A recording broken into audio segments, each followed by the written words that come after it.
Edgar, what are you doing here? The LFF kicks off with the European premiere of Frankenweenie, Tim Burton's animated yarn about a pet dog who gets hit by a car and dies, and then is brought back via the magic of science and lightning to spook suburbia. The Guardian's Andrew Pulver, also via the magic of science and lightning, sat down with the film's director and stars. Your dog is alive! It's different from live action. I mean, it's in some ways it's like, watching paint dry because an animator, and this process in particular, it hasn't really changed since the beginning of cinema. I mean, somebody moves at 24 frames per second. So, it can take an animator sometimes a week to do. And for me, but the thing that's different from this than live action is you've got complete kind of control. I mean, there's something. It's all storyboarded. It's all voiced and everything. So there's a lot more sort of control on a film like this than there is in, say, a live action film. But this is heavy duty precision work. This kind of manually manipulating these characters. That's very precise. But you don't feel locked in or restricted in any way. Acting with Tim. No, and I think that it's hard to know what was improvised and what wasn't, because at the end of the day it's all cut together, so.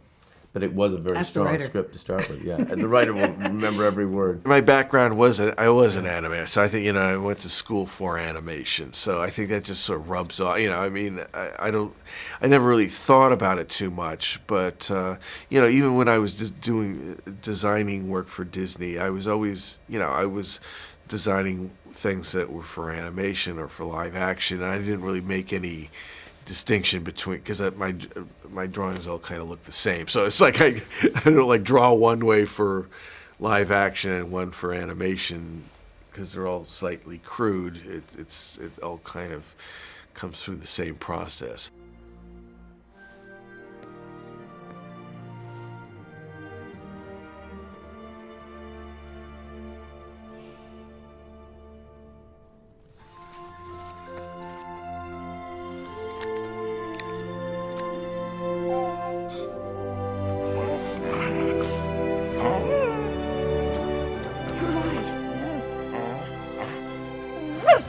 You're alive!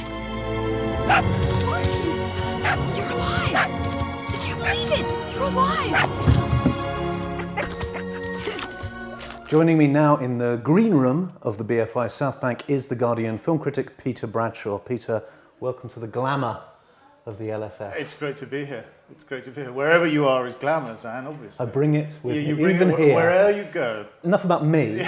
Let's talk about Frankenweenie, Okay. which Tim Burton shot originally as a 30-minute short film back in 1984. Yes. And it strikes me that it's almost like the urtext, the Burton urtext for all the films that have sort of followed, isn't it? Yes, it's very Tim Burton.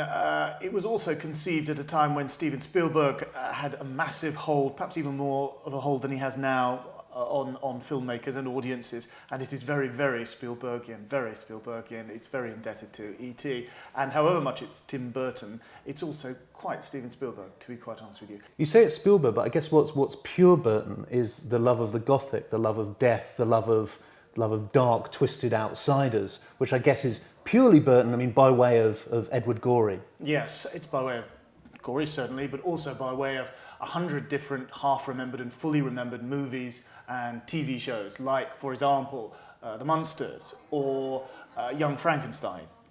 All these, I think, are much higher in Tim Burton's mind than the original novel Frankenstein, which has a very different import than these pop culture icons. It's a really, really good idea. Simple, bold, clear, and ingenious. And the way in which the dog dies as a kind of horribly ironic comment on his grumpy old dad forcing him to go outdoors and play kind of healthy American sports. When all he wants to do is sit in the attic. Sit inside and get pasty-faced with his home movies and his games and his creepy kind of toys, etc. That's kind of inspired. It really is brilliant. And I'm afraid nothing in the movie kind of lives up to that genuine moment of brilliance, which is over and above pastiche. It's over and above kind of genre. It really is good. It's a brilliant idea. And it's Burton, isn't it, basically? The Yeah. little kid who wants Yeah. to make monster movies in his attic. Yes, yes. You feel that he wants to be in black and white. It's only by wearing black clothes and letting his skin go very white that he can achieve that ecstatic sense of monochrome that he really wants. Rise, Colossus, from your tomb!